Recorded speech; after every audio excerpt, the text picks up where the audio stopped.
Hi friends, आज मैं आपको एक ऐसी प्रेम कहानी सुनाने जा रहा हूं जो सिर्फ दिल को नहीं, रूह को भी छू जाएगी। एक ऐसी कहानी जहां इश्क मरकर भी खत्म नहीं होता। कहानी शुरू होती है रश्ब नाम के एक फोटोग्राफर से, जिसे रहस्यमयी और वीरान जगहों की तस्वीरें लेना पसंद था। उसे खबर मिलती है राजस्थान के एक दूर दराज गांव कुंवरपुर की राजगढ़ हवेली के बारे में, जो पिछले 100 सालों से वीरान पड़ी है।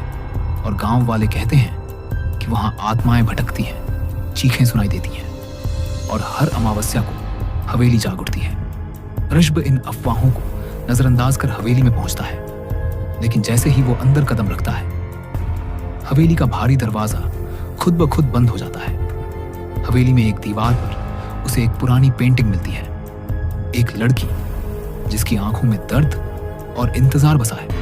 नीचे नाम लिखा होता है राजकुमारी मृणालिनी 1920। उस रात रश्ब को भयानक सपना आता है, जिसमें वही लड़की उसे आर्यन कहकर पुकारती है और पूछती है, क्यों लौटे तुम? रश्ब चौंक कर उठता है, लेकिन अगले दिन फिर वही सपना, वही चेहरा और वही आवाज। धीरे धीरे हवेली में रहकर उसे अजीब घटनाएं महसूस होती हैं। आईने में अक्स दिखना, कानों में किसी के कदमों की आहट और रात को धीमे स्वर में कोई नाम पुकारना। एक दिन हवेली के तहखाने में उसे एक पुरानी डायरी मिलती है, जिसमें मृणालिनी की प्रेम कहानी दर्ज होती है। कैसे उसका प्रेमी आर्यन उससे शादी करना चाहता था, लेकिन राज्य के लालची राजा ने उसे पाने की जिद में आर्यन को जिंदा दफना दिया और मृणालिनी को महल में आग के हवाले कर दिया। तभी से उसकी आत्मा हवेली में कैद है और हर जन्म में आर्यन के लौटने का इंतजार कर रही है। रश्ब को अब यकीन हो जाता है कि वो खुद आर्यन का पुनर्जन्म है, और यही कारण है कि उसे इस हवेली की ओर खिंचाव महसूस हुआ।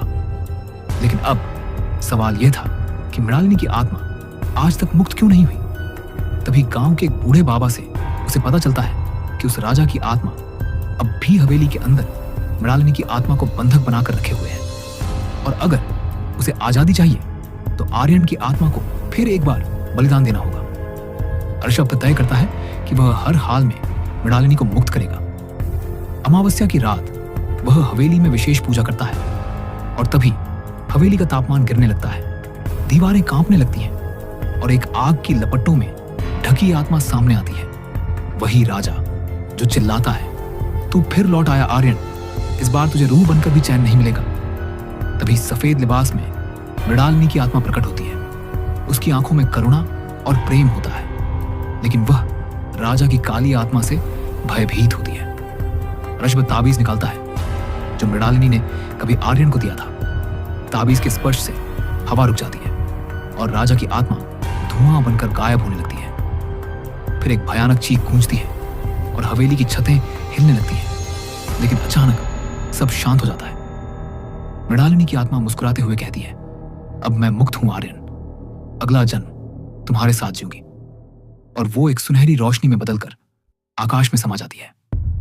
रश्ब भारी मन से हवेली छोड़ता है, लेकिन हर साल अमावस्या की रात वह वहां लौटता है, उसी हवेली में, क्योंकि उसे विश्वास है कि अगला जन्म उन्हें फिर मिलाएगा और तब उनका इश्क अधूरा नहीं रहेगा। अगर आपको यह कहानी दिल से पसंद आई हो तो वीडियो को लाइक करें, दोस्तों के साथ शेयर करें, हमारे चैनल को सब्सक्राइब करना ना भूलें।